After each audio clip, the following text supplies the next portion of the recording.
Central. Please consider donating to help cover our running costs and future projects by visiting www.muslimcentral.com/donate. So we are happy. We feel blessed. Anytime we get an opportunity to come to this masjid to try to continue to do what we've been doing over the past few years, and that is to spread the sunnah in this community. Not just the people who come to this masjid, the people who built this masjid, but to spread the sunnah to the outer community, the other Muslims in this community, as well as the non-Muslims as well, so that they can get a bird's eye view from us. What is the reality of our religion, as opposed to taking that narrative from our enemies who are in control of the mass media. So we ask Allah Azza wa Jal to put it in the mawazeen of the hasanat of everybody who made this possible. I was given a topic which was the etiquettes of al-ikhtilaf, the etiquettes that the Muslim has to have as it relates to having different opinions from each other. We just prayed Salat al-Maghrib, and when we prayed Salat al-Maghrib, everybody didn't pray Salat al-Maghrib the exact same way. The adhan of al-Maghrib in this masjid, or the iqama may be made one way in this masjid, is made another way in another masjid, because there are different ways of doing things in al-Islam, and there are different ways of understanding things in al-Islam. So the topic is a serious topic. I don't want anybody to sit there and when we talk about the etiquettes of al-ikhtilaf, you're thinking about the ikhtilaf between Ahlul Hadith and Brewis, ikhtilaf between Ahlul Hadith and Deobandis, ikhtilaf between Ahlul Hadith and the Maturidi people. That's part of what today's talk is about, but it's more general than that. It's more comprehensive than that. There's not a person here except that he has ikhtilaf with people who are even close to him. We have ikhtilaf between the elders and the youngsters. We have ikhtilaf between the husband and the wife. We have ikhtilaf because ikhtilaf is natural, it's normal. Can't get away from it. And this is why this topic is a critical topic. Those of you who are aware, the markaz of Ahlul Hadith is in Birmingham. There's a lot of ikhtilaf that exists between the people of that markaz that sometimes doesn't allow Islam to move forward or the community to move forward. I'm in a new community not too far from here.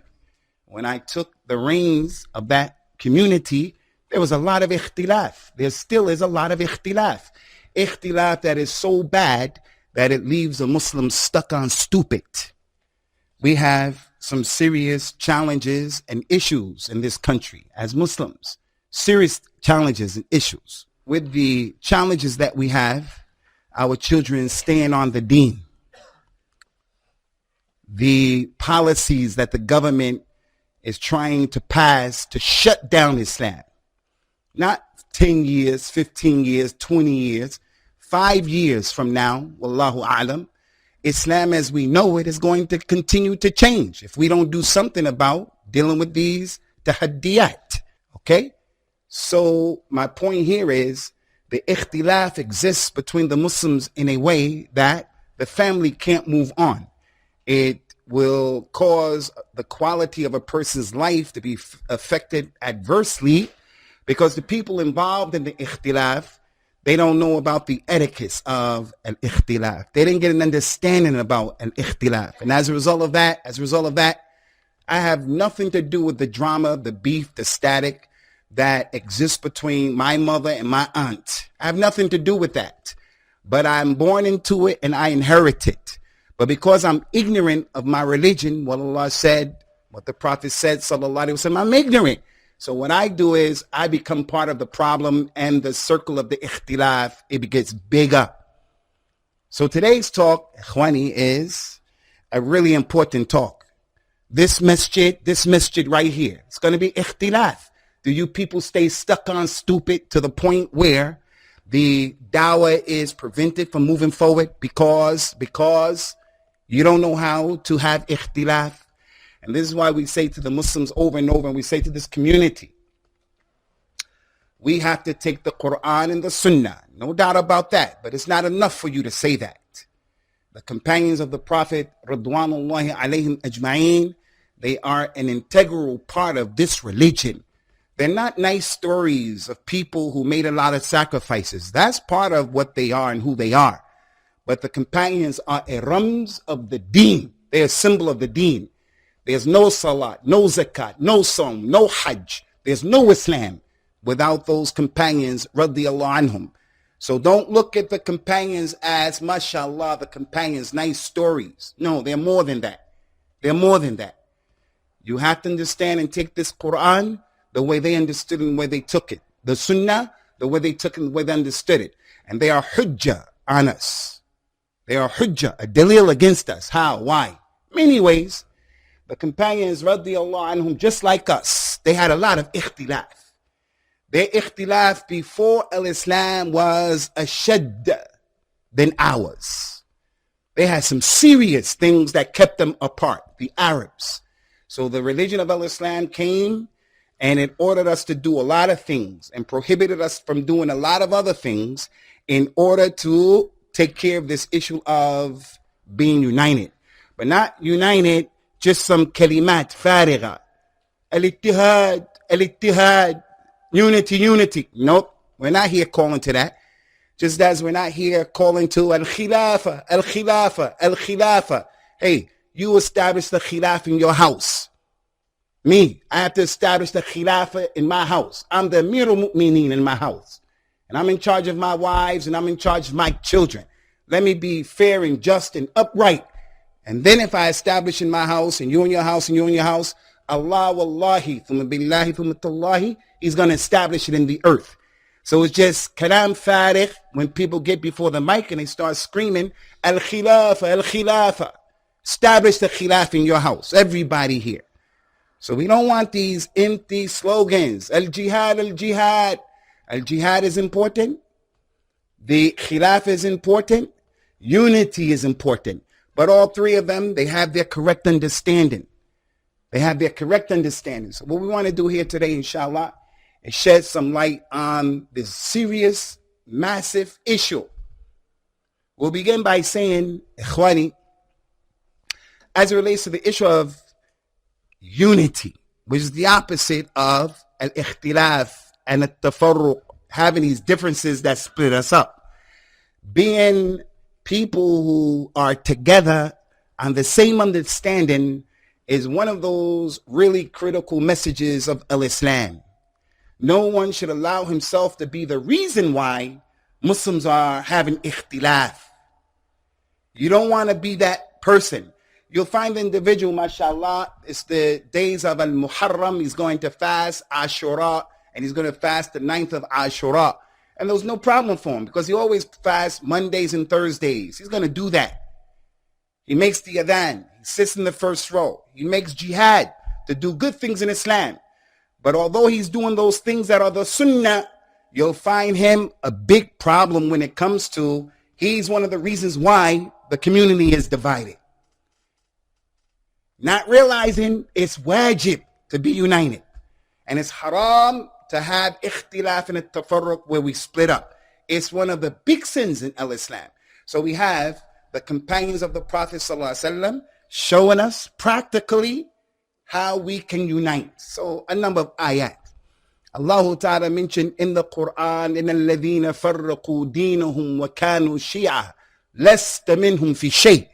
Ya Muhammad, those people who split their religion and they're different groups, you have nothing to do with them. That's not the religion you brought. You have nothing to do with them at all. It's one of the many ayat of the Quran.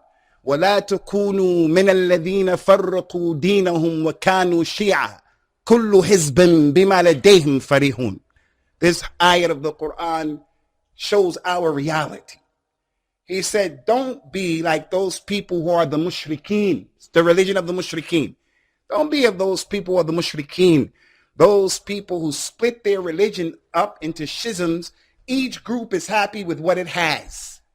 So this one is Salafi, and he doesn't want to hear anything else. And he doesn't even know Salafiyah. That one is Ikhwani. He doesn't want to hear anything except that. That one Tablighi. That one's Sufi. This one is a liberal. That one is this, and this one is that.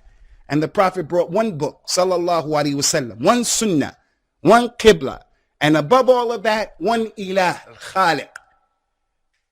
And you'll find all of these groups being happy with what they had, not permissible. From those many ayat, not 1, 2, 3, 4, 5, many ayat. Allah Ta'ala told the Prophet sallallahu alaihi wasallam, وَاعْتَسِمُوا بِحَبْلِ اللَّهِ جَمِيعًا وَلَا تَفَرَّقُوا واذكروا نعمة الله عليكم إذ كنتم أعداء فألف بين قلوبكم فاصبحتم بنعمته إخوانا وكنتم على شفا حفرة من النار فانقذكم منها كذلك يبين الله لكم آياته لعلكم تهتدون. Ya Muhammad, you and your companions, you and your followers, hold on to the rope of Allah all together and don't be divided. An authentic hadith came and explained what is the rope of Allah, what is the habl of Allah. The Prophet mentioned sallallahu alayhi wa ala alihi wa sallam, al-Quran huwa hablullah al-mamdud min as-sama'i ila al-ard fatamassaku bihi. He said that the Quran is the rope of Allah that extends from the heavens to the earth, so hold on to it. Addu alayhi bin nawajid. Hold on to that Quran. So be united all together and do not have ikhtilaf. And remember the ni'mah of Allah upon you when you were once enemies to one another. And you're on the brink of the hellfire, about to fall into it. But Allah saved you people by al-Islam. He saved you people in the hopes that you will be guided. So in Jahiliyyah, the Arabs of the Arabian Peninsula, they could never be united. Like for an example, we're a family right here. We're all brothers, cousins, uncles, and we're one tribe. This is our tribe. It could be from Mirpur. It could be whatever you want that tribe to be from. We're one tribe. We have our elders and our youngsters. In Jahiliyyah, this tribe is going to break up at some point. Why? Because I'm not going to agree with what the Amir said. I don't even want him to be the Amir anymore. So I'm going to make khuruj. Me and my sons, me and my younger uncle, me and my older uncle, we're going to fight him and we're going to make problems. And that's why the Prophet told the people, sallallahu alaihi wasallam, anyone who dies and he doesn't have the bay'ah in his neck, he died the death of al-jahiliyyah. Because you have to give the bay'ah to the leader of the Muslims. And he said, if you come and the Muslims are united and two people, they give the bay'ah to one and then another one stands up to get the bay'ah, then you should deal with that one. Why? Because he's working towards dividing the community. So the point here is there are many ayat of the book of Allah and many ahadith. As for the sunnah, fahaddith, wala haraj. The Prophet told us in an authentic hadith, sallallahu alayhi wa ala alihi wa sallam, يَرْضَ لَكُمُ اللَّهُ ثَلَاثًا وَيَسْخَطُ لَكُمْ ثَلَاثًا. Three things Allah is pleased for you people. He wants these things for you. And three things he hates. He doesn't want them. First one he said, أَن تَعْبُدُوهُ وَلَا تُشْرِكُوا بِهِ شَيْئًا وَأَن تَنَاسَهُ مَنْ وَلَّاهُ اللَّهُ أَمْرَكُمْ وَأَن تَعْتَسِمُوا بِحَبْلِ اللَّهِ جَمِيعًا وَلَا تَخْتَلِفُوا. Three things Allah loves, is pleased. And that is, you worship him and him alone. And you don't worship anyone else along with him. Number two, anyone who's the leader amongst you, the imam, the administration, the husband, the amir, anyone who's in charge of the Muslims, you give him nasiha. And there's a way to give him nasiha. You don't give the imam of the masjid nasiha in front of the people and you put him down and you talk bad at him and you talk bad with the administration. You don't do like that. Number three, he said, Allah loves, or he has a rida. He likes for you to be united and not to have ikhtilaf. You know, in al-Islam, the most important action in al-Islam is the salat. Most important action. He says, sallallahu alayhi wa sallam, as-salat khayrul mawdu'. فَمَنْ اسْتَطَاعَ أَنْ يَسْتَكْثِرْ فَلْيَسْتَكْثِرْ. Salat is the best thing you can do. So anyone who can make a lot of prayer, make a lot. There's nothing more important than the salat in al-Islam from your physical actions. The only thing more important than the salat is your aqeedah and what you believe in. You have the wrong aqeedah, all the salat in the world won't help you. It won't help you. You have the right aqeedah, inshallah, your salat, inshallah, is going to benefit you. But in terms of actions, most important action is the salat. He would pray it 5 times every day. And before he would pray it in the jama'at. Unity. Unity. And he wouldn't just get up and face the qibla and say, Allahu Akbar. He used to look down to make sure that the people were straight in the lines. And he used to say every day, over and over again, sallallahu alayhi wa sallam, لا تختلفوا فتختلف قلوبكم. Don't be divided in the way you're standing. And if you are divided, it's going to divide your hearts. So you look at the army with the non-Muslims. The people in the army, they know the importance of everybody being synchronized, everybody being disciplined, everybody being straight. There's some benefit from that. If our bodies are not together, our hearts are not together. And this is one of the reasons we got to try our best not to allow our kids to eat at different times. But we have to make an effort of making jihad.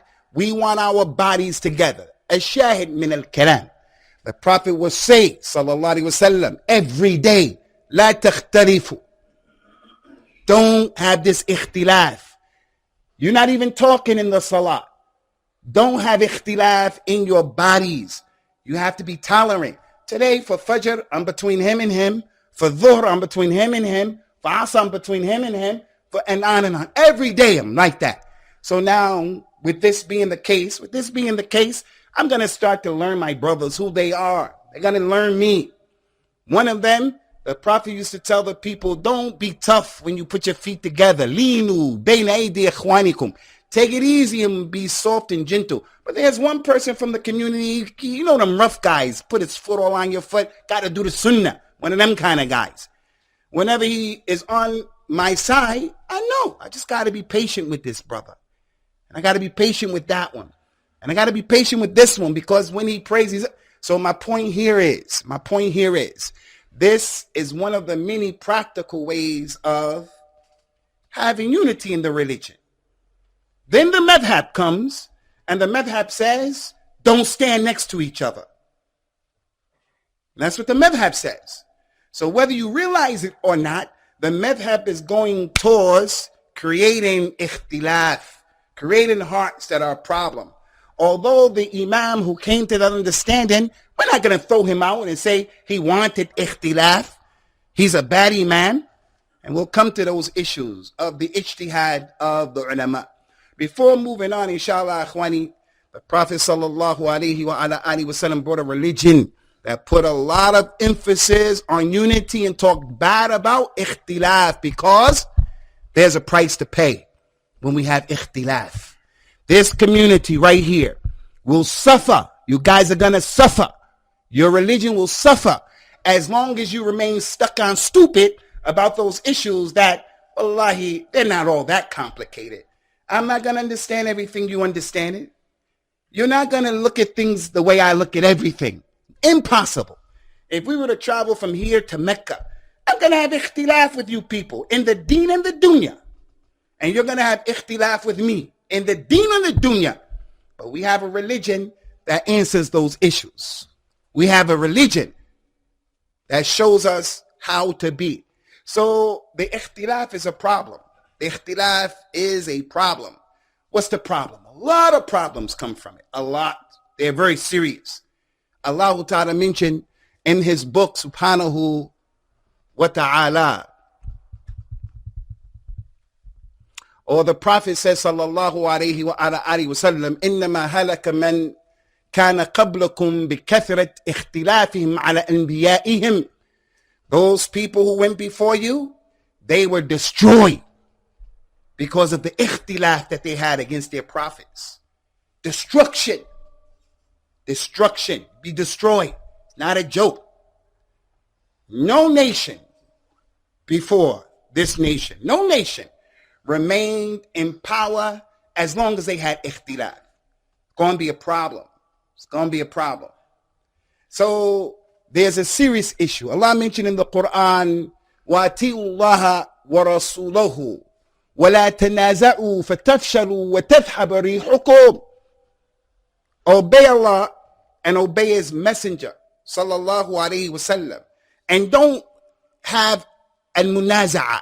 Don't be arguing and splitting up over issues between yourselves. Don't do that, because if you do that, you're going to fail, and your strength is going to leave you. Your strength is going to leave you. وَاصْبِرُوا إِنَّ اللَّهَ مَعَ الصَّابِرِينَ. But instead, be patient. Allah is with those who are patient. So now look what happened in the battle of Badr, because this is the action of the munafiqeen. The Prophet is going to Badr, sallallahu alaihi wasallam, with his companions, and the chief of the munafiqeen, he decides, you know what? We're not going to fight with you. We're turning around. And he took a third of the army, and they went back. A third of the army. In the middle, at the time when you really need them, a third of the army breaks off and they go the other way. Weakening the army. That's what happens with ikhtilaf. We don't utilize our resources, whether they are monetary or whether they're in our minds. This individual, he is a blessed brother. He's a professional. He has a profession that will help our community. But he can't get along with me, Abu Usamah, and I'm on the board. I'm sure a member. So he goes his own way. You go your own way. And I go my own way. It's a problem. Ikhtilaf. It is a big problem. So I want to bring to your attention, Ikhwani, Islam is a community religion. It's a religion, a communal religion. We don't have this thing where you go and you worship Allah by yourself unless it's the really time of fitna. There will come a time where a man has to be by himself and he has to hold on to a tree and eat from the leaves of the tree because the fitna is so bad. He has to make the adhan on top of a mountain by himself, him and his sheep. But this is not that time. He told us, sallallahu alayhi wa sallam, al-mu'minu alladhi يخالط الناس ويصبر على أذاهم خير من المؤمن الذي لا يخالط الناس ولا يصبر على أذاهم. The believer who mixes with the people, he's sociable with the people, and he's patient with what annoys him from the people. He's better than the believer who doesn't mix with the people, and he's not patient. That's the description of the mu'min. He says, sallallahu alayhi wa sallam, al-mu'min ya'luf wa yu'laf. وَلَا خَيْرَ فِي مَنْ لَا يَأْلُفْ وَلَا يُؤْلَفْ. The believer is a person who he connects to people and he accommodates them when they want to connect to him. And there's no good in the one who doesn't take the initiative to connect. And when people want to connect to him, he doesn't reciprocate. That's the side of the mu'min. He's individual. He's going to get in his lane and he's going to get in where he fits in and he's going to try to bring good to the table. That's what he's going to do. He's not going to jeopardize the issue of ikhtilaf and unity. Second issue, and this is critical. Second issue, Ikhwani, is that the ulama of Islam, they used to put a lot of emphasis on the knowledge of al-ikhtilaf. There's knowledge of how to pray, knowledge of zakat, the fiqh of Islam, how to perform hajj. There's knowledge or the fiqh of how to get married, how to get divorced, how to make this istiqbal of the new child. Fiqh of all of that. Fiqh of how to sit in the masjid. There is the fiqh of al-ikhtilaf. The ulama of al-Islam, past, present, and in the future, inshallah. The ulama of al-Islam, they have a special position. They are the warathatul anbiya.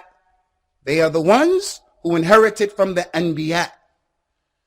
And as a result of that, they're not normal. Allah asked a rhetorical question in the Quran that doesn't deserve any answer because the answer is clear. قُلْ هَلْ يَسْتَوِي الَّذِينَ يَعْلَمُونَ وَالَّذِينَ لَا يَعْلَمُونَ. Are they equal, those who know and those who don't know? The man in Islam, he doesn't know his elbow from his ankle bone in the religion. He doesn't know. And here's a man with knowledge of the religion.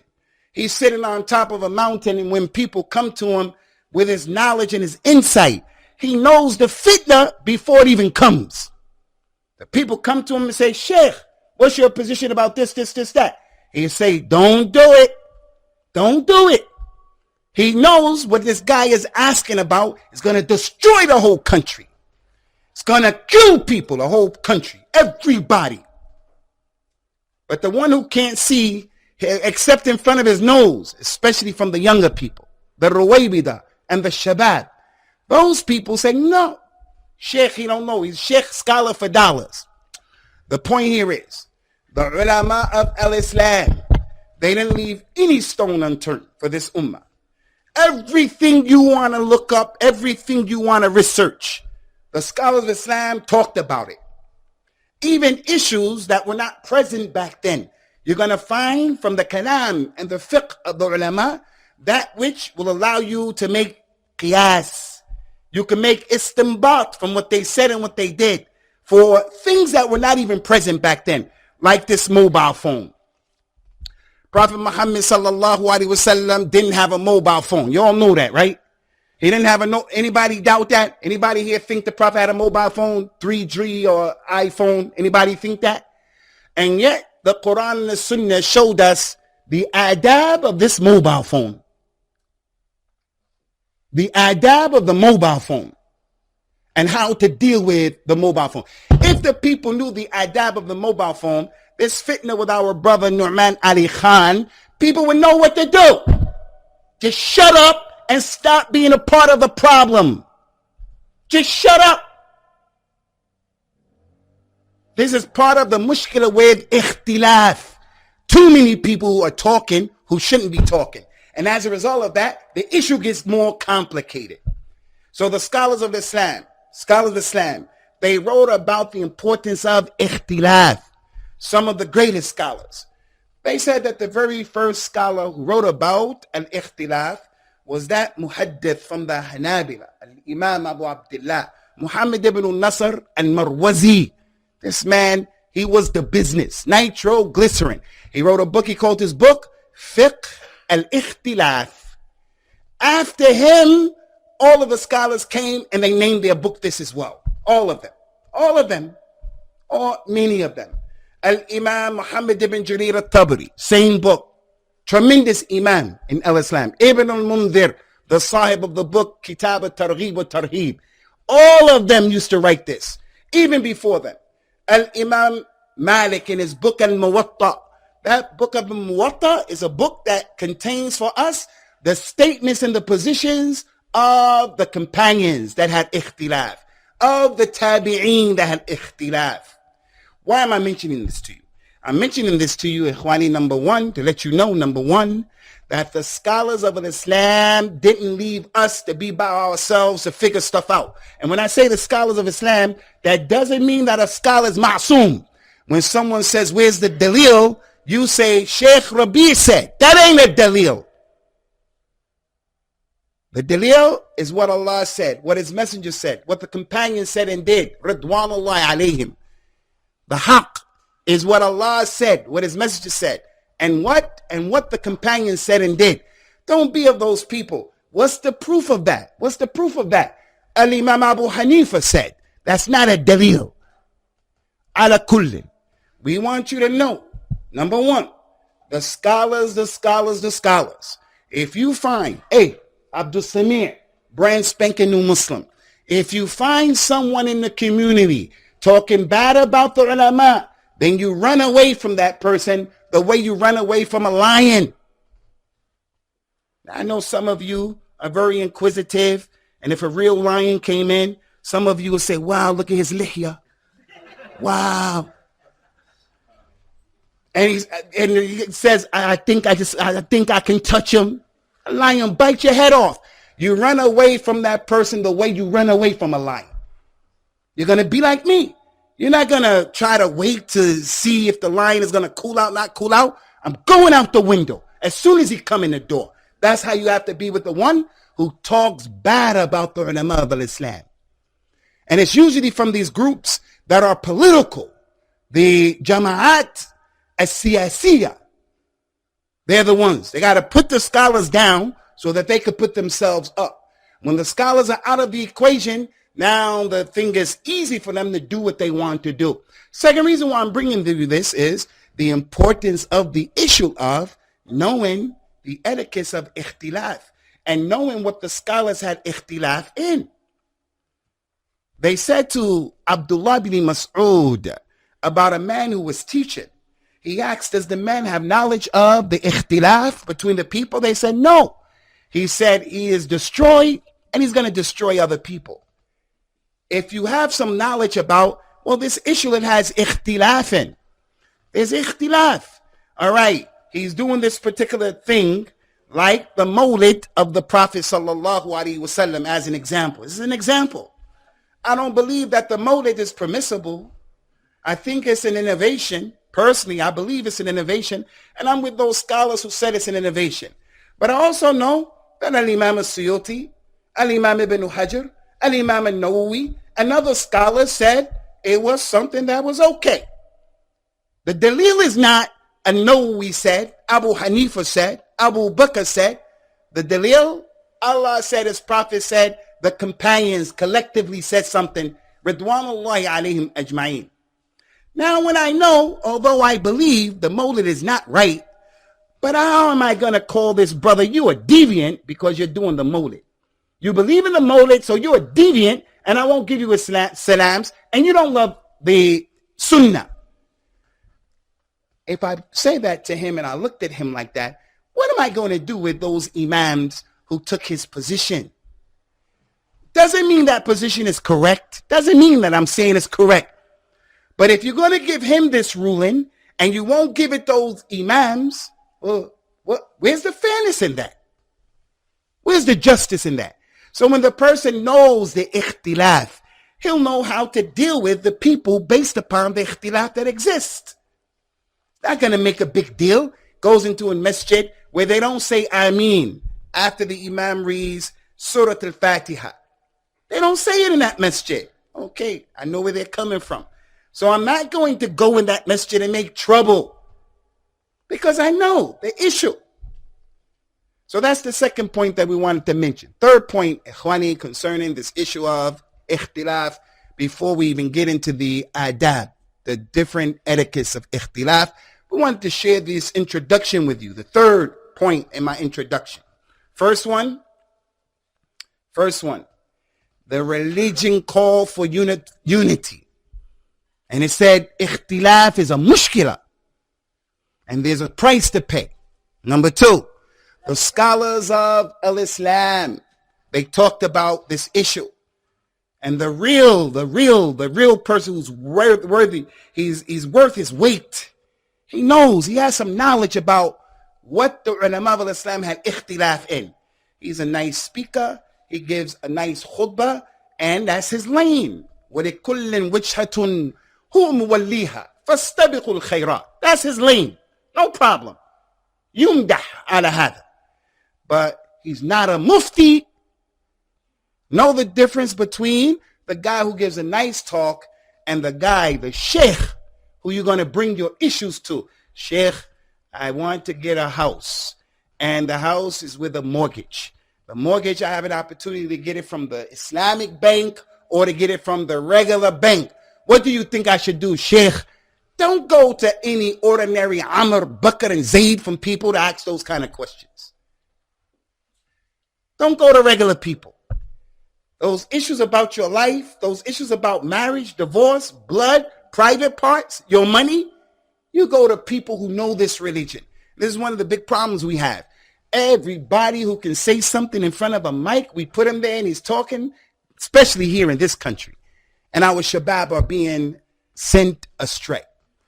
Third point in this introduction, and then we'll get into the issue, inshallah, is that there are different types of ikhtilaf, ikhwani. Not all ikhtilaf is bad.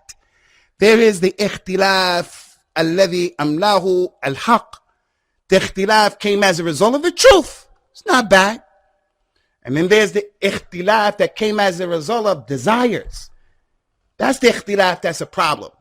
There's the ikhtilaf that is mustasagh. This ikhtilaf, yeah, we understand it. Although I believe the correct position, the qawl al-rajih, I believe it's this one over here. But the other opinion is mustasagh. We performed Hajj this year, bifadlillahi ta'ala. And there are many lessons to learn from Al-Hajj. Many lessons. We can deal with the issue of the adab of ikhtilaf as a lesson from Hajj. From the lessons of Al-Hajj is that the companions, Ridwanullahi alayhim, they had a lot of different opinions about Hajj. That ikhtilaf, so many things happened with the companions when they performed Hajj with the Prophet sallallahu alayhi wa ala alihi wa sallam. Wa radiyallahu anhum ajma'een, as you'll see, inshallah. So I just give you a very quick example, very quickly. A person wants to stone the Jamarat. And in stoning the Jamarat, he has his father with him, who's an old man, his mother with him. She's an older lady. His wife is not feeling well. So he wants to go and stone the 3 Jamarat on behalf of his elderly mother or father. So he's going to do for himself and he's going to do for his father. Some of the scholars said when you do that, you have to throw 7, go to the next one, throw 7, go to the next one, throw 7, and then go back and start all over for the one you're doing it for. Other scholars said no. Shania. You throw 7 for yourself and then 7 for that person. And you do that with the other 3. Whatever position you take in that issue, it's an ikhtilaf that's mu'tabar. It's an ikhtilaf you can understand. Because there's no ayat, there's no hadith saying do this or don't do that. So both opinions, they have their point of view. Don't be of those people who come and you insist you got to take it my way. It's my way or the highway. That's how some of the people are. But the companions, Ridwanullahi alayhim, in the things when there was not any nas and it wasn't going to be a problem for the community, their chests used to be wider than that. Muawiyah ibn Abi Sufyan radiyallahu anhu, they're those people who in this month after a few days on Saturday, the day of Ashura, they're those people who their ikhtilaf of this religion is not acceptable. By no stretch of the imagination can you curse the companions. By no stretch of the imagination can you have adawa towards any of the companions, Muawiyah or any of those companions. What are we going to say? Ikhtilaf ummati rahmah? That's not a rahmah. That's adab. Wallahi, there's no ikhtilaf for that. But on the 9th and the 10th, these people are going to come and they're going to curse Muawiyah ibn Abi Sufyan. I'm here to tell you, hey, don't get it twisted and think that I'm telling you that we have to have ikhtilaf with people and we have to accept what everybody's saying. Hazir, Nazir, there's no ikhtilaf in that. Yarmi, Khatam, there's no ikhtilaf in that. The Nabi never died, sallallahu alayhi wa sallam. He knows the ilm al-ghayb. There's no ikhtilaf in that. There's not an ikhtilaf that is considered. It's not mu'tabar. Someone comes, just imagine this. Just imagine this. We all believe collectively Muhammad Rasulullah sallallahu alayhi wa sallam. Some man comes from outside, European white man comes from outside, and he's drunk. He comes in here with a bottle of lager and he says, I'm Rasulullah after Muhammad. We're going to look at him.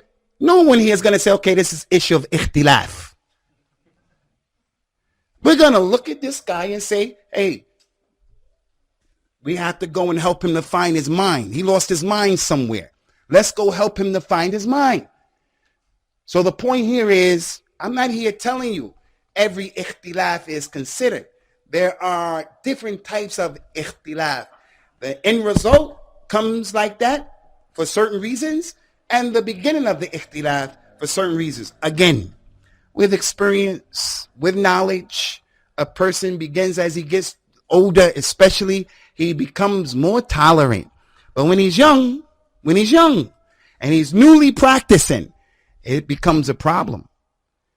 Because his lack of experience and his lack of knowledge. Oh, he's sincere. So he'll come and he'll accuse the imam. He'll accuse the administration. You people don't want the sunnah. Hey, slow down and pump your brakes. Slow down and pump your brakes and relax. So I just want to make it clear. There is an ikhtilaf that is natural.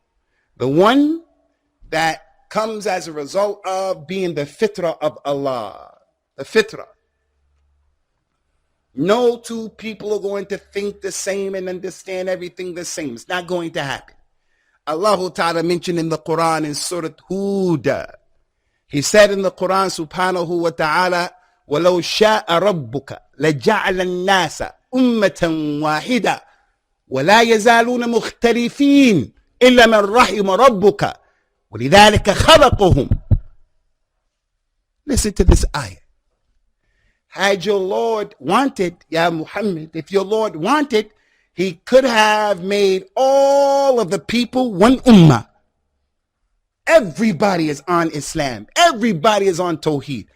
Everybody is doing the right thing. He could even make them malaika, where they don't even make mistakes. Had your Lord wanted, Ya Muhammad, pay attention to this ayah. He could have made all of the people one ummah, but they will not cease to have ikhtilaf between themselves. They will not cease to be divided, except the one that Allah had rahmah upon. And for this reason, they were created. Few things in this ayat. Number one, the ayat shows people were created to have ikhtilaf. To have ikhtilaf. So as a father, my two wives are not the same. My children are not the same. I got to deal with everybody in different ways. This is a boy, this is a girl, this one older, this one, and this one is easy to understand that. Can't deal with everybody the same way. He's older. He's been in Islam longer. He's more knowledgeable. This one is sick. This one is challenged mentally. He said because of that, they were created. He said they will continue to have ikhtilaf illa man rahim rabbuk, except that the one that Allah has rahmah upon. And that goes to show ikhtilaf ummati is a rahmah. That hadith is fabricated. It's not true. The Prophet never said that, sallallahu alaihi wasallam. And this ayah said, being united is the rahmah. And having ikhtilaf is an adab.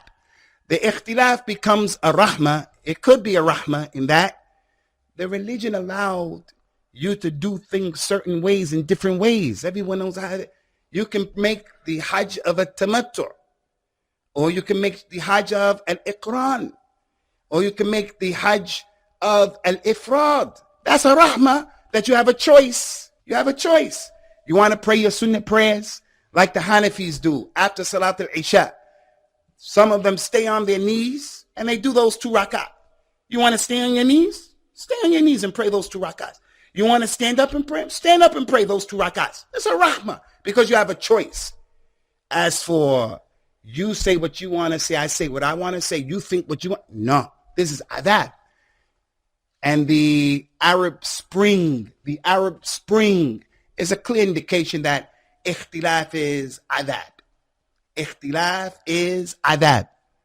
The Nabi sallallahu alayhi wa ala alihi wa sallam, concerning this particular point as well, Khwani, he said in authentic hadith sallallahu alayhi wa sallam, al-arwah junudun mujannada ma ta'arafa minha i'talafa wa ma tanakara minha ikhtalafa. He said that the souls of the people are like trained soldiers in the army, conscripted soldiers. He said the arwah, people's souls, their souls are like trained soldiers. There are some souls, when they come together, they harmonize and they mesh, and you just get along. And then there are other souls, other people, when they come together, they clash. He just doesn't like you. You ask him why you don't like him. He doesn't know. He himself doesn't know. Some people know. His skin is black. I don't like, some people know. But some people don't know. I just don't like him. And then there is the person who, you meet him, you're like, man, don't I know you from somewhere? No, we just met. But that's how it is. You get along with them. And I hope and pray those of you who are not married, you get a wife like that. When you marry your wife, you just like, you have insijam like that.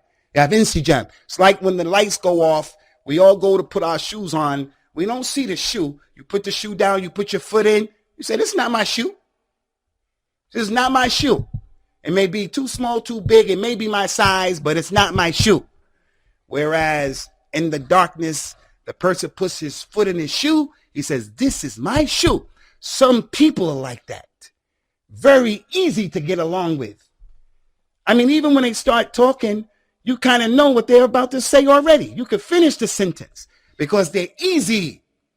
And then those people are just very difficult. That goes to show, ikhwani, that some ikhtilaf, it's just natural.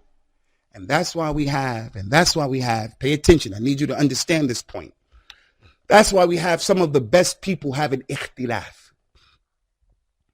Some of the best people. Our father Adam had ikhtilaf with Musa. Salawatullahi wa salamu alayhima. They had a discussion. And they both were bringing their hujjaj. Musa was saying, you're Adam. Allah created you with his own hands. You're the father of the human beings. Allah put you in the Jannah. He told the malaika to make sajda to you. You got us kicked out of the Jannah. Musa said back to him, are you going to hold me accountable for something that was written on me 50,000 years before the heaven and the earth were created? The Prophet said, sallallahu alaihi wasallam, he said, Adam overcame Musa in his argument, in the discussion, the argument that they were having. Sulaiman and Dawood, the hadith in Bukhari and Muslim of the two ladies. They had two babies. The older lady put her baby down and the wolf came and ate it and ran off. The younger lady put her baby down. The older lady took that baby. She said, this is my baby. The lady said, no, that's my baby. No, that's my baby. No, that's my baby. They went to Dawood, to the father, to get the judgment. They told him the story. He looked at the dalil. The dalil was in the hands of the woman who it wasn't her baby. He said, that's your baby. He gave a ruling. That's your baby. It's yours. Because he has to judge based upon what's apparent. But it wasn't her baby. When they left the room, they came upon his son Sulaiman. Sulaiman said, okay, just bring me a knife. I'm going to cut the baby in half. I give you half. I give you half. That lady who wasn't the real mother said, okay, it's all right with me. The other lady said, nope, nope, nope. She can have the baby. She can have it. Sulaiman said, hey, that's her baby. The ruling of the father was this. The ruling of the son was that. They didn't give the same ruling because circumstances changed. And that happens in the dunya with ulama. They say al-mustafti or al-mufti, asir al-mustafti. The mufti is the captive of the one who's asking the question. Beware of these brothers on this ghulu of a jarh wa ta'dil who don't have this rahmah where you can have ikhtilaf. I don't have to follow everything Sheikh Rabi says or any sheikh in the dunya. Don't force me to take the ijtihad of the ulama of Islam. It's their ijtihad. So these brothers will say, you're out of the sunnah because you say that. Don't be like that. Don't be like that. Take it easy. Just relax. There's ikhtilaf between the scholars. The person comes and he says to the sheikh, Sheikh, what do you have to say about the person who did this, this, this, this? The sheikh is going to give his fatwa. The sheikh is the captive of the guy asking the questions because he's going to give his fatwa based upon how the question was given to him. And then that person comes and he takes that and he says, Sheikh so-and-so said that this masjid in Huddersfield is a deviant masjid. He never mentioned anything to the sheikh about Huddersfield. Never mentioned anything about Huddersfield. But the one who has that disease in his heart. So my point here is the Anbiya and the prophets. There is a hadith of the Prophet sallallahu alaihi wasallam, and Imam al-Tirmidhi, he collected it and it's authentic, inshallah, from the hadith al-Qudsi. Allah Ta'ala said to the Prophet sallallahu alaihi wasallam, Ya Muhammad, atadri فيما يختسم الملأ الأعلى. Do you know why the angels who are up above are arguing? The angels are arguing. Do you know why? The Prophet said, Allahu Alam. I don't know. Allah Azza wa Jal put his hand on the Prophet's back in the dream. Sallallahu Alaihi Wasallam. He said, I felt the coldness of Allah's hand. And Allah has two hands, their right hands, they befit his majesty. He said, I felt the coldness in my chest. And then Allah said, do you know why the angels are arguing? He said, yes, they're arguing about the darajat and the kafarat. They're arguing about those things that cause you to go up, and they're arguing about the things that will cause you to get your sins taken off. Namely, walking to the masjid. Namely, sitting in the masjid from one salat to the next salat. Namely, making a good wudu. This word, al-mukhasama. Al-mukhasama in the Arabic language, it means argument. One group or person is saying something, someone else says something back. Now the malaika, they don't disobey Allah Azza wa Jal, but the malaika are giving their points of view. Why are they making this mukhasama between themselves? Why are they having this thing? So some of the ulama of Islam, they use this particular hadith to go and show Allah subhanahu wa ta'ala is the only one. He's the only one who knows everything. So as a result of that, everybody and everything else in his creation, they're going to have different opinions about different things. Based upon what information came to them is going to be what they say, what they do, what they believe. And that leads to natural ikhtilaf. Because he heard something else, he believed some other thing, he read it in another way. So the ikhtilaf is something that is normal. It's something that is normal. Don't think ikhtilaf is inherently evil. No, when we don't have etiquette, this is when the problem is. And these are the things we want to speak about right now, okay? And there are a lot of etiquettes of ikhtilaf. First one that we want to bring to your attention, inshallah ta'ala, is husnul khuluq. Just having good character as it relates to ikhtilaf. That's a general statement. Having husnul khuluq. He says, sallallahu alayhi wa alihi wa sallam, athqalu shay fil mizan yawm al-qiyamah, husnul khuluq. The thing that's going to be in the scales heavier than everything yawm al-qiyamah is good character. Salafi, Ahlul Hadith, Ahlul Sunnah, good characters from our religion. The one who knows that Allah is Al-Basir, he sees, he's As-Sami', he's Al-Qawi, he's Al-Jabbar, Al-Azim. For him to parrot off this ayat and this hadith, but we don't see that reflective in the way he's dealing with us. He's not gentle, he's not kind, he's not patient, he's not clean, he's not truthful. But he's going to stand up beating a drum, Salafi, Salafi. I'm here to say, wallahi, a Salafi is the truth. But what is a Salafiyah? It's not my property that I come, it's my club. My club, Ahlul Hadith, meaning I'm not Brawi Deobandi. No. Salafiyah is taking that Quran and the Sunnah the way the companions understood it and practiced it. Is Salafi what the media telling us? A Salafiyah Jihadiyah, Qaeda, Boko Haram, Shabab. These guys are the Salafis? No, it's not Salafiyah. Salafiyah is al-Islam al-Musaffa, that we shouldn't be shy and embarrassed or afraid. Somebody say to me, hey, are you a Muslim? I'm so scared I'm going to say, nah, I'm not a Muslim. I'm going to tell you people I'm a Muslim. What kind of Muslim are you? I believe you got to be on the Kitab and the Sunnah, the way the companions understood those two sources. That's what I believe. Call it what you want to call it. Should we run around beating that drum every day, all the time, putting emphasis on the kalam and not on the essence of the meaning? No, we have to put essence on the meaning. And from the essence is the way we act. If you're really Ahlul Hadith, then work by the Hadith and be gentle. Don't talk so much. Don't be haqid. Don't be hasid. Take it easy. Anyway, when I say good character, ikhwani, The arrogant person, he's going to differ with people because it's his way or the highway.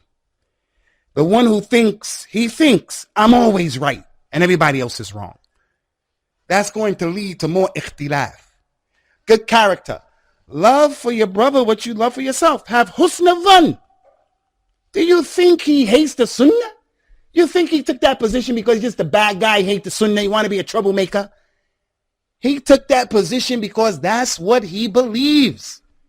He believes that.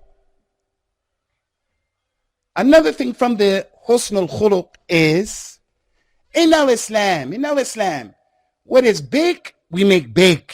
What's little, we make little. So I'm praying next to a brother who's leaving the masjid right now. He was moving his finger like this in the salat. I don't move my finger. After salat, am I going to grab his finger and break and snap his finger? And say to him, what are you doing? I'm not going to do that. Because what he's doing, even if I didn't hear about it, even if I didn't know it, good khuluq. Don't be in haste. Come and ask the brother. Why do you do that? What's going on? Just take it easy and be relaxed when people disagree with you. The reason why I say that, look at this. Few incidents happened. They were the same. It happened with Umar and another companion, two other companions, where the man was reading the Quran, Surah Al-Hadid, in a way that Umar wasn't taught that Quran. Umar said, I got ready to grab him when I heard him. He was praying and he started reading Surah Al-Hadid. I almost grabbed him. I almost gripped him up. But I let him go, respecting the prayer. After he finished praying, I grabbed him, thinking he's messing with the Quran. He took him to the Prophet sallallahu alaihi wasallam. Ya Rasulullah, this man is reading the Quran in a way that you didn't teach me. Prophet Muhammad said, let him go, Umar. He let him go. He told the man, read it. The man started reading the Quran. Radiyallahu anhu. He said, now you read it. Umar started reading the Quran. The Prophet told both of them, sallallahu alaihi wasallam, kilakuma muhsin. Both of you are correct. One issue and both of you are correct. So the haqq can have two sides to it, or three sides, or four sides. But if you're arrogant and you think that you have collected all of the religion, your madhab collected all of the religion, your sheikh collected all of the religion, you're going to be a problem. You are going to be a problem. So deal with people in a nicer way, in an easier way. Don't be one of those people who's real rough and tough, my way or the highway. إذا اجتهد الحاكم فأصاب فله أجران وإن أخطأ فله أجر واحد. If a human being, a mujtahid, alim, he looks at an issue and he makes ijtihad. If he gets it right, he gets 2 rewards. If he gets it wrong, he gets 1 reward. That's the rahmah of Allah, the lutf of Allah, the afu of Allah. Gonna give the man a reward because he's qualified to make an effort. He did the best that he could. And he arrived to the wrong conclusion and he still gets a reward. Which goes to show, ikhwani, every single ikhtilaf shouldn't be something that you wage war against it. Number 2, this is just as important. Number 2, the regular people from amongst us, don't talk so much. Don't be so opinionated. In the deen or the dunya, don't be so opinionated. Look what Ali ibn Abi Talib said. Ali radiallahu anhu, who the Prophet said about him, sallallahu alaihi wasallam, aqda ummati Ali ibn Abi Talib. He's the best qadi of this ummah. He's the best judge of this ummah. That's from his khasa'is. Ali said, كان العلم نقطة فدخل فيه من لا يحسنه فصار الآن عريضة. He said knowledge used to be just a dot. But then people started getting to knowledge who are not the people of knowledge. They started talking, started writing, started giving their opinions. And then knowledge became very expansive and wide. Meaning what? Allah revealed the ayat of the Quran. Ar-Rahman ala al-arsh istawa. When that ayat was revealed, describing Allah, the Lord of all the worlds, Ar-Rahman is over his throne in the way that befits his majesty. Not a single companion said, how, why, when, where. Not a single one. They had nothing to say. Just Islam. They just submitted. I told you the hadith. Qudsi. Allah came to the Prophet at nighttime when he was sleeping, sallallahu alaihi wasallam, touched him in the back. He felt the coldness of that in his neck and his chest. Not a single companion said, how, why, when, where. But now what we have with the Muslims is Ar-Rahman. He came down, he made istiwa. Istiwa in the language, it means this, and that poet, he said that, and this, that, and if he comes down and he goes up, and then what happens, all that, and you have to write an explanation of that, and then an explanation of that explanation, an explanation of that explanation, and now we have all of the kalam. And that's why they said that the companions, they had a few words, but they had a lot of actions. Today, we have a lot of kalam and few actions. And that's why Umar radiallahu anhu, when he saw the man, a man said, Ya Amirul Mu'minin, you see that guy? He said, that's a good guy. Put him in your office. Put him. He's a good guy. He said, you know him? He said, yeah, I know him.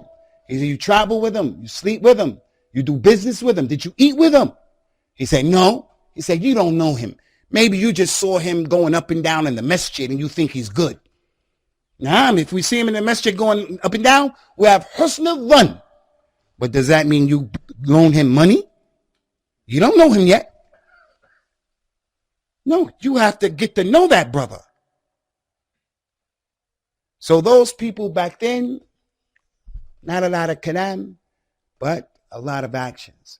So now, from the adab of al-ikhtilaf, the regular people, the ignorant people shouldn't talk. I come to this masjid, this community, I'm brand spanking new. I don't know about the problems that exist. This community says to me, you can give the khutbah, you can give the talk. I'm going to avoid the issues because I don't know what's going on here. And I shouldn't put my foot down in a place I don't know if should go there. Allah said in the Quran, وَلَا تَقْفُ مَا لَيْسَ لَكَ بِهِ عِلْمٍ. Don't talk about that which you have no knowledge about.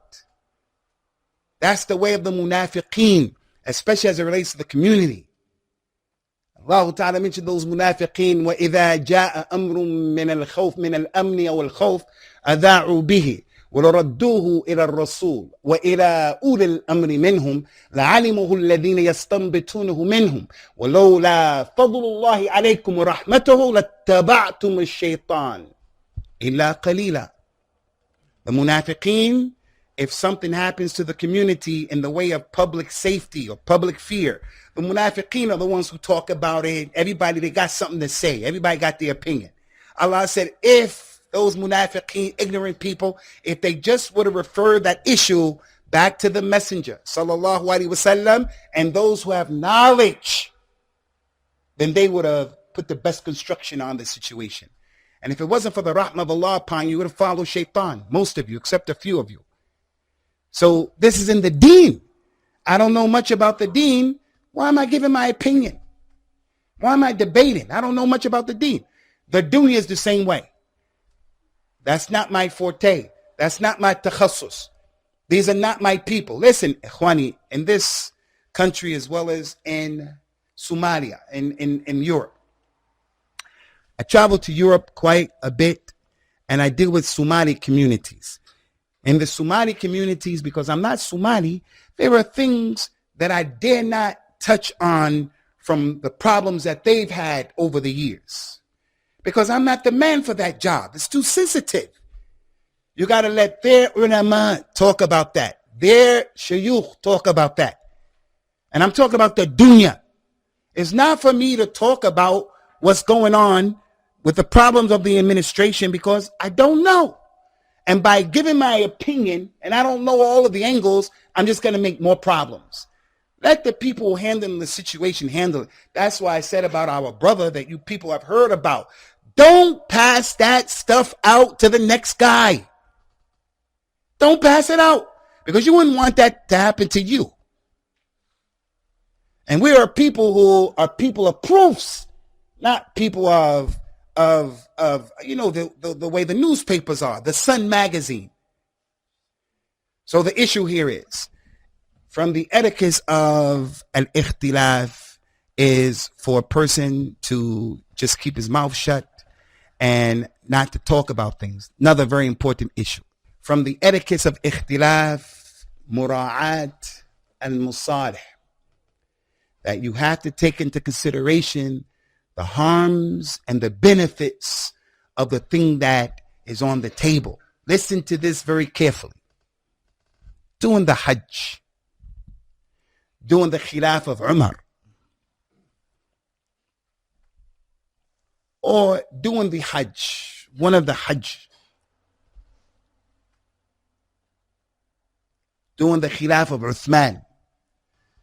In Mina, Uthman, he prayed Salat al-Dhuhr 4 rakat. In Mina, all of the prayers are just 2 rakat to be prayed at their time. Dhuhr 2 rakat at its time, Asr 2 rakats at its time, and that's what you do in the days of Mina. You don't combine in Mina. Uthman combined, because Uthman prayed 4 rakat. After praying 4 rakat, which was against the Sunnah, some of the youngsters went up to Abdullah ibn Mas'ud. May Allah be pleased with him. They said, "Hey, Uthman, he played, he did the whole thing 4. Aren't you going to say something? Aren't you going to do something?" Abdullah ibn Mas'ud said, "Naam. The sunnah is to shorten and make 2. And what he did was a mistake. Walakin al-khilaf shar. He should have made 2. But this khilaf that you guys are doing is evil. So if I get up and I start talking to Uthman, the Khalifa, and the way you guys are, there's going to be a problem." So Abdullah ibn Mas'ud, he let that thing which was wrong, he let it go. Because to try to deal with it, with the way these people were, maybe it's going to lead to civil war. It's going to lead to civil war. So we are in a masjid, and the elders, they think a certain way. Elders sometimes, as I always say, we're in a relay race. I get the baton, I'm running. I got to hand it to you. So you're running, and you get it from me.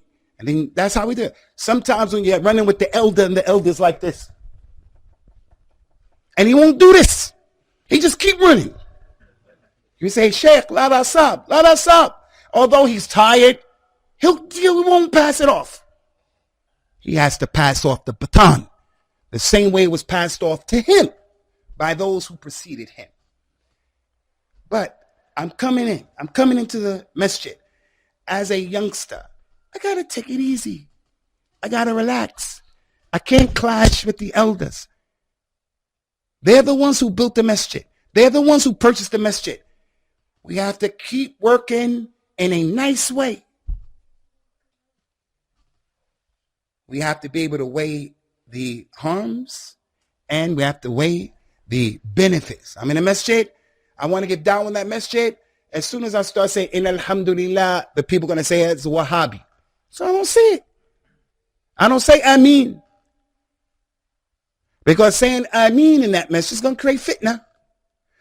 Does that mean that we're going to let the sunnah die, trying to please people? No.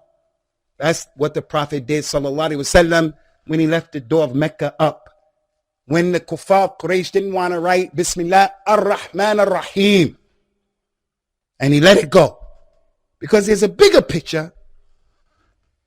So when it comes to the issue of the etiquettes of al-ikhtilaf, the etiquettes, you have a position and I have a position.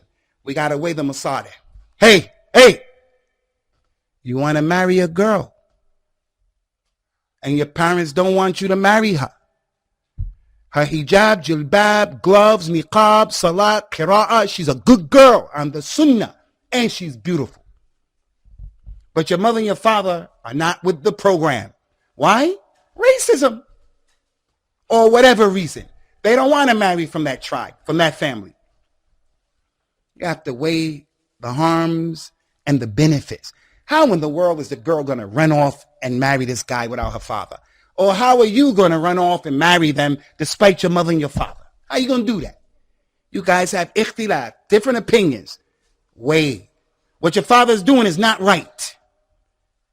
It's not right. Trying to force you to marry somebody you don't want to marry and not allow you to marry someone who may be the perfect girl for you. What he's doing is not right.